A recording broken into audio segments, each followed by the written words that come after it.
welcome to Colourful Radio here at the Africa Centre. Thank you. How is London treating you? London is treating me well. I really like it here.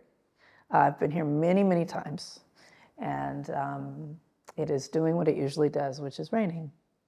So it's being itself. How about that? Lovely. So tell us about your latest film, Origin. You don't escape trauma by ignoring it.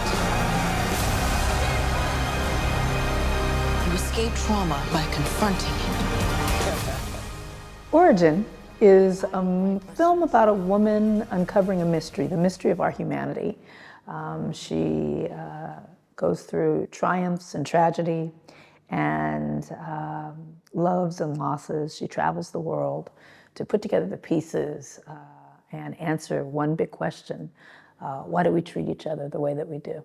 Why do we divide ourselves from one another? Why do we categorize? Why do we create these human hierarchies of people? Why don't we treat everyone the way that we want to be treated?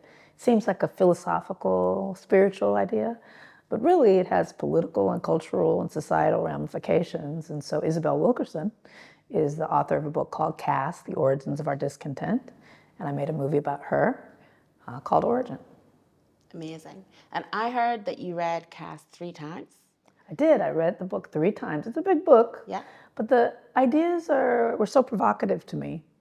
The idea that there could be another language for a lot of the things that I wrestle with as a Black woman, that I wanted to make sure I really understood it. So I read it several times. I love that. And then what intrigued you so much that you wanted to make a full feature film about it?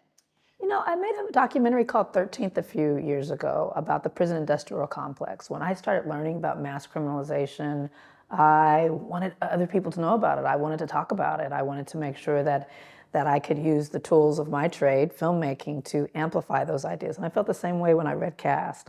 I knew everyone wasn't going to read the book, but I wanted everyone to know about these ideas, so I decided to make the film. Origin is a period piece in some ways. What did it feel like bringing all those parts of history together into one picture? Yes, well, it's a period piece, and it has historical elements, but the majority of the film is contemporary, modern day. You have these pops of history. You also have surreal pops that don't belong to any time and space. They kind of feel like they're outside of the realms of time and space. And so it blurs the lines between all of these different ways of making films, which I really am happy that we were able to achieve.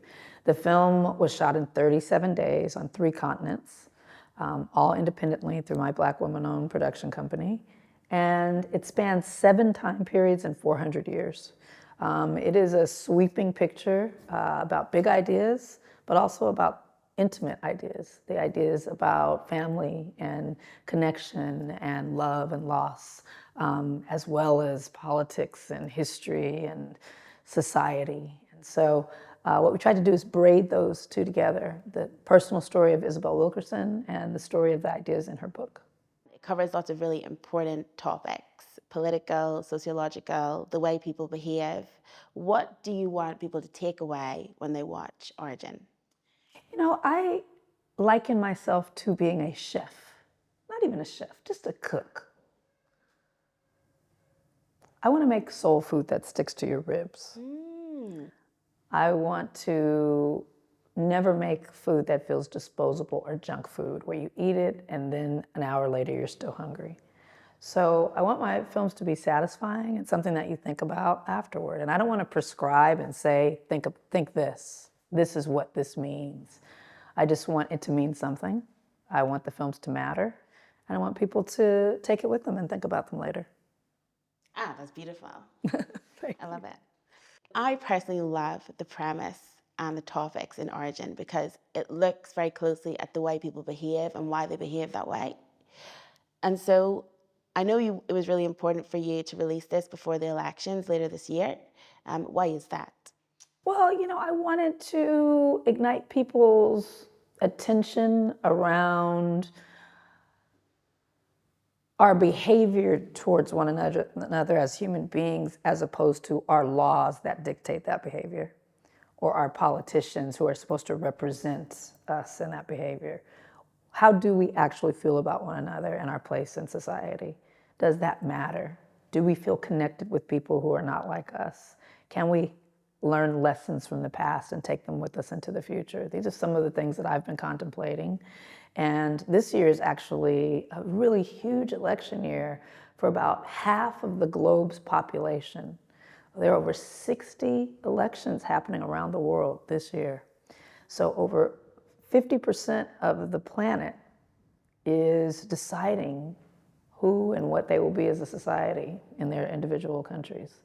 And that's an incredible, I don't want to say coincidence, but in this moment, it invites us to really come together and think about who we are, where we want to be. And so hopefully the film engenders, I think films have power, I think storytelling has power, I think art has power. And if 3 people see this film and decide that they might change behavior a little bit or might think twice or now know a little bit more than they did before, then that's success. Aunjanue Ellis made an amazing performance as Isabel Wilkerson. What inspired you to cast her for this role? Aunjanue Ellis-Taylor is one of the most formidable actors of her generation. Black, white, woman, man, she's it.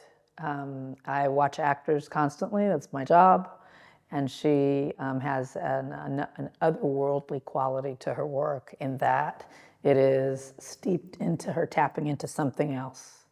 And when you see that, when you observe that in an actor, you just hope you get the opportunity to work with them. And so I'm very fortunate that I got to work with her now twice.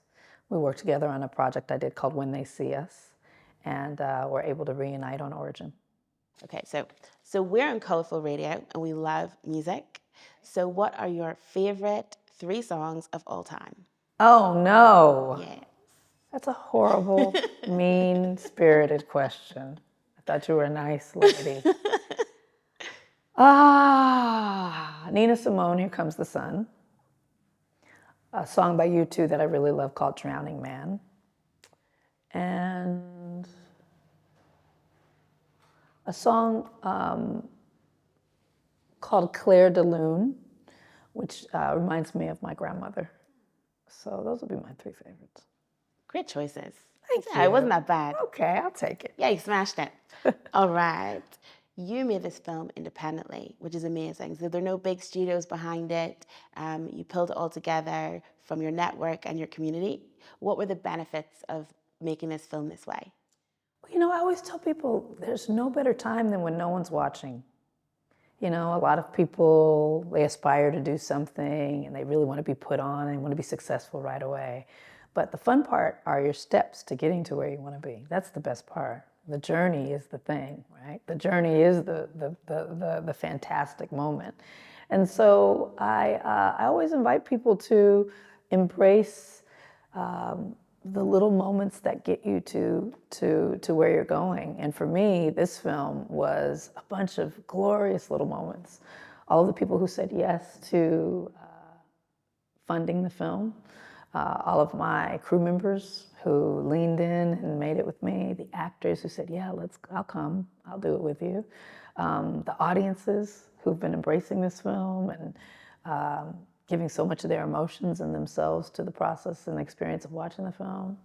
Like, it's been just a really glorious experience. And one I'll never forget. I think it's my favorite filmmaking experience so far of everything I've made. Amazing. Yeah.